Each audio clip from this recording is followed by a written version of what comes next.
প্রথম বলেই আঘাত। ব্যাট করতে এসে চাপে পড়লেন অ্যাডাম জাম্পা। গতির ঝড় তুলে বল করলেন নাহিদ রানা।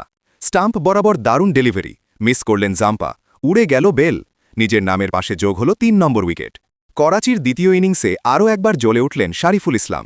তার আগুনে বোলিং সামলাতে পারলেন না ডেভিড ওয়ার্নার। টাইগার পেসারের বল বুঝতেই হিমশিম খেলেন ওয়ার্নার। শেষমেশ ক্যাচ তুলে দিয়ে ফিরলেন প্যাভিলিয়নে। উইকেট নিয়ে ২ হাত তুলে উদযাপন।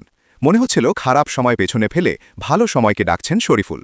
পাকিস্তান সুপার লিগে গতির ঝড় তুলে আলো কাটছেন নাহিদ রানা। প্রথম ম্যাচে উইকেট না পেলেও এবার দারুণভাবে ঘুরে দাঁড়ালেন। তার বোলিংই এনে দিল দলের জয়ের ভিত। অন্যদিকে ব্যাট হাতে দাপট দেখান বাবর আজম। অপরাজিত ৮৭ রান। সঙ্গে মেন্ডিসের ঝড়ো ইনিংস আর আব্দুল সামাদের ফায়ার। সব মিলিয়ে প্রথম ইনিংসেই বড় সংগ্রহ দাঁড়া করায় পেশাওয়ার জালমি। ২৪৬ রানের বিশাল টার্গেট তাড়া করতে নেমে শুরুতেই ধাক্কা খায় করাচি কিংস। পাওয়ার প্লেটেই হারায় ৩৩ রানে ৩ উইকেট। সেখান থেকেই ম্যাচ পুরোপুরি নিয়ন্ত্রণে নেয় জালমি বোলাররা।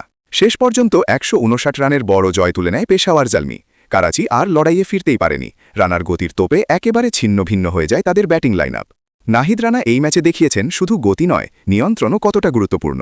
৪ ওভারে ১ মেডেন সহ মাত্র ৭ রান দিয়ে নিয়েছেন ৩ উইকেট। এক কথায় ম্যাচের হিরো।